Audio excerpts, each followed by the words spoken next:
नमस्कार, जय हिंद, वंदे मातरम। देश की सेवा करने के साथ साथ अगर जबरदस्त सैलरी भी मिल जाए तो क्या दिक्कत है नौकरी लेने में। जी प्यारे भाई, एसएससी, जीडी और बीएसएफ दोनों की ही बात कर रहा हूं। जिस बच्चे को जबरदस्त सैलरी मिल जाए और देश की सेवा भी कर पाए, इससे बेहतर मौका कहीं नहीं मिलेगा। लेकिन प्रॉब्लम यह है कि हम अभी उस वाले स्तर पे आए नहीं है। हमको क्या होता है, देखो दोस्तों, एक बात ध्यान रखना, आप जिन लोगों को भी फॉलो कर रहे हो वे सभी पैसा कमा रहे हैं, लेकिन कड़वी सच्चाई कोई नहीं बोलेगा। सब आपके सामने लुलु लुलु करके अपने आप को, they are the most stupid silly sympathy seeker. जो यूट्यूबर है वो क्या करते हैं, अपने आप को बेचारा दिखाएंगे यूट्यूब पर, जिससे आपका सपोर्ट बना रहे। लेकिन ध्यान रखिएगा, कड़वा होता है पर सत्य तो सत्य ही होता है। जो भी व्यक्ति आपको गाइड कर रहा है या कुछ भी कर रहा है, हाँ, कहीं ना कहीं से वो पैसा कमा रहा है, वो पैसा अर्न कर रहा है। आप अभी पैसा घर से ले रहे हैं, झूठ बोल रहा हूं क्या? आप पैसा घर से ले रहे हैं, वो पैसा अर्न कर रहा है। तो सिवाय इसके कि ये पैसा क्यों कमा रहा है, यानी अपने दुख से दुखी नहीं, दूसरे के सुख से दुखी, इसके बजाय ये सोचना है कि यार ये बंदे तो सक्सेसफुल हो गए, ये पैसा कमा रहे हैं, हमको भी अच्छे से जॉब लेनी है कोई सरकारी, हमको भी सक्सेसफुल बनना है। ध्यान रखना दोस्तों, ओला मत बनिए। Don't be a hello storm कि जो खुद तो आएगा फसल को नष्ट करेगा। यानी आप एक ऐसी सोच के साथ आगे बढ़िए कि मुझे सक्सेसफुल होना है, ये मेरा मिशन है। बाकी दुनिया में ना आप किसी को रोक सकते हो, ना आप किसी को सक्सेस कर सकते हो। मैं बात कर रहा हूं एसएससी जीडी की। फाइनल कट ऑफ में बहुत लोग कंफ्यूज हैं कि मेरा होगा कि नहीं होगा। अगर होगा तो अच्छी बात है, नहीं होगा तो समझिए कि आपकी तैयारी उस लेवल पर थी ही नहीं।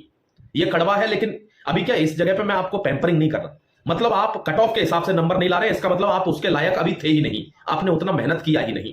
वो 1-2% लोग होते हैं जो एक्सेप्शनली किसी वजह से रह जाते हैं। अदरवाइज जितने भी लोग कट ऑफ के नीचे रह रहे हैं, तो उनको ध्यान रखना चाहिए, कट ऑफ के ऊपर भी बच्चे हैं, वे तो सिलेक्शन ले रहे हैं, उनका तो इसमें इतने मार्क्स आए हैं, इसका मतलब इतने से काम नहीं चलेगा।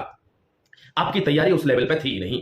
जब किसी बच्चे को लग रहा है कि मेरा सिलेक्शन 150 पर ही होगा, तो भले ही आप 149 ले आओ, उससे क्या फायदा हो रहा है, चाहे कोई कुछ भी कह दे। ठीक है, तो आपको तैयारी उसी हिसाब से करनी है जिस हिसाब से जॉब लग रही है। कंपटीशन बढ़ गया है, जिस बच्चे पे कभी किताब नहीं हुआ करती थी, हर तरीके की किताब उसको आज मिल रही है। सबसे बेस्ट चीज आपको बता दूं कि आप पीछे की छोड़िए, अब आगे का ध्यान रखिए कि फिर वैकेंसी आ रही है, और फिर गारंटी है कि पहले वैकेंसी 10-25 हजार 20 हजार ही आएगी, लेकिन बाद में यह बढ़ के वही 50-55-60 तक पहुंचेगी। दोस्तों ध्यान रखना, जबरदस्त तरीके से तैयारी करो, फॉर्म भरो। और रही बात एक्सपोजर की, तो फिर एक बार ध्यान दिला देता हूं, प्लीज, इट्स अ रिक्वेस्ट, सिर्फ यूट्यूब पर डिपेंड मत रहो, सिर्फ यूट्यूब पर नहीं, पर्सनल मेहनत भी करो प्यारे भाई। मैं बता देता हूं आपको, one of the best book ये चक्षु प्रकाशन की मैथमेटिक्स की आ गई है। अगर मैथमेटिक्स की इस बुक को आप पढ़ते हैं तो इसमें लेटेस्ट क्वेश्चंस हैं। कौन से? इसमें लेटेस्ट क्वेश्चन है प्यारे भाई जो प्रीवियस ईयर के हैं, यानी इसी 2024 के। और इसी के नहीं, इसमें सारे सब्जेक्ट के, चारों subject, GS, Hindi, reasoning, math, चारों सब्जेक्ट, इन बुक्स को आप ले सकते हो, ऑफलाइन ऑनलाइन दोनों मोड। ठीक है, बुक आप खरीद कर अपनी तैयारी को मजबूत करिए, छोड़िए दुनियादारी में क्या चल रहा है। ध्यान रखिए, सिर्फ यूट्यूब से काम नहीं चलेगा, पहले बुक से बेस बनाइए और फिर यूट्यूब से तैयारी करिए, प्रैक्टिस कर लीजिए।